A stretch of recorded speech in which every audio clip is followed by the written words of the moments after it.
નમસ્તે મિત્રો, ફરી સ્વાગત છે તમારું એક નવા વિડીયોની અંદર. મારું નામ નીતુ છે. હું 25 વર્ષની થઈ ગઈ છું. મારા હજી લગ્ન થયા નથી, પરંતુ હું તમને જે કહેવા જઈ રહી છું તે મારા સ્કૂલના સમયની વાત છે.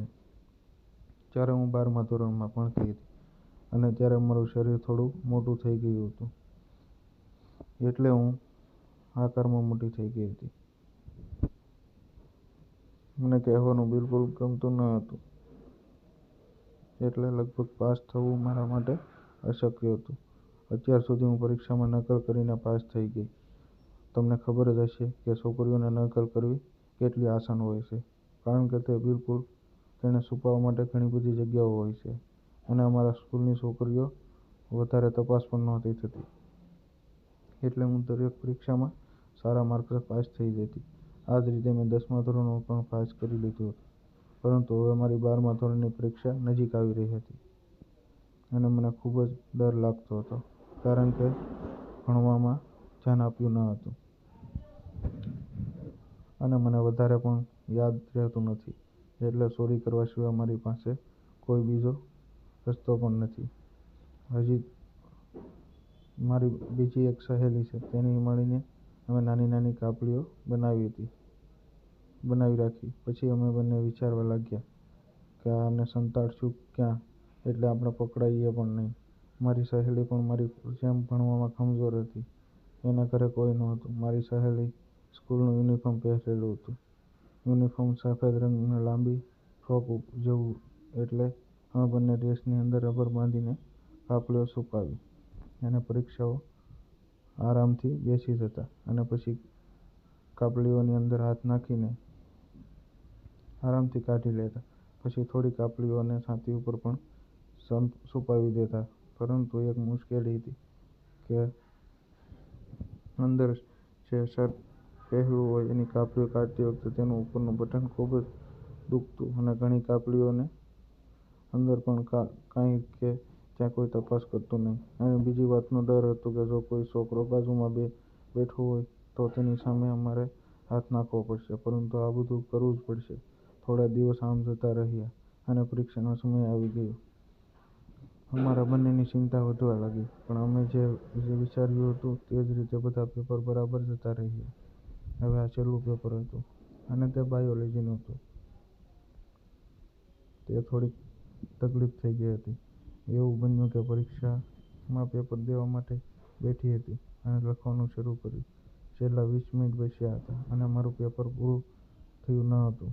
એક પ્રશ્ન લખવા માટે નકલ કરવા કાપલી કાઢી, અને હું કાપલી કાઢીને લખવા લાગી.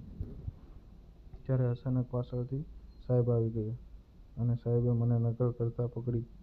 સાહેબે મારા હાથમાં નકલ કરવા માટેની કાપલી જોઈ. હું કાપલીઓ સંતાડવાની કોશિશ કરી, પણ ત્યાં સુધીમાં હું પકડાઈ ગઈ હતી.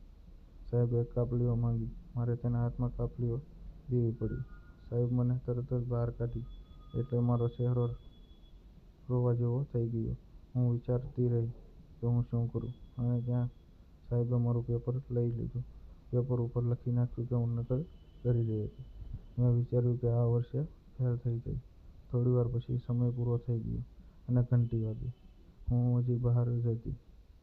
આજે છેલ્લું પેપર હતું અને મંગળવાર હતો. એ બધા છોકરાઓ પોતપોતાનું પેપર આપીને ઘરે જતા રહ્યા. મને ખૂબ જ ડર હતો, કારણ કે જો હું ફેલ થઈ ગઈ તો મારું કાંઈ નહીં થાય, અને મારા પપ્પા મારા લગ્ન કરાવી દેશે. એટલે મેં વિચાર્યું કે હું એક વખત ફરી સાહેબ પાસે માફી માંગું. અને માફી માંગી પછી અંદર ગઈ. બધી લાઈટો સાહેબે બંધ કરી દીધી હતી, એટલે રૂમમાં અંધારું હતું. રૂમની અંદર કોઈ ન હતું.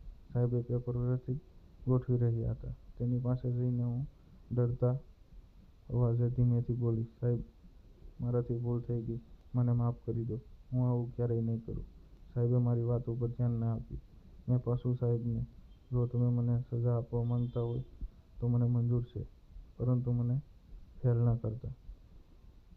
સાહેબે કંઈ નહીં. તેણે મારા પગથી માથા સુધી જોયું, અને 12મા ધોરણમાં હતી એટલે મારું શરીર પણ ખૂબ જ ઢીલું હતું. સાહેબે કહ્યું કે ભૂલ તો કરીશ, અને આ ભૂલની સજા તો તને મળશે. હું તેને કહ્યું, સર, તમે જે સજા આપો એ મને મંજૂર છે, નાપાસ નહીં કરો.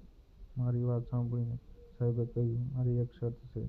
જે હું સજા આપું તેના વિશે તારે કોઈને જણાવવાનું નથી અને આ વાત આપણા બંને વચ્ચે રહેવી જોઈએ.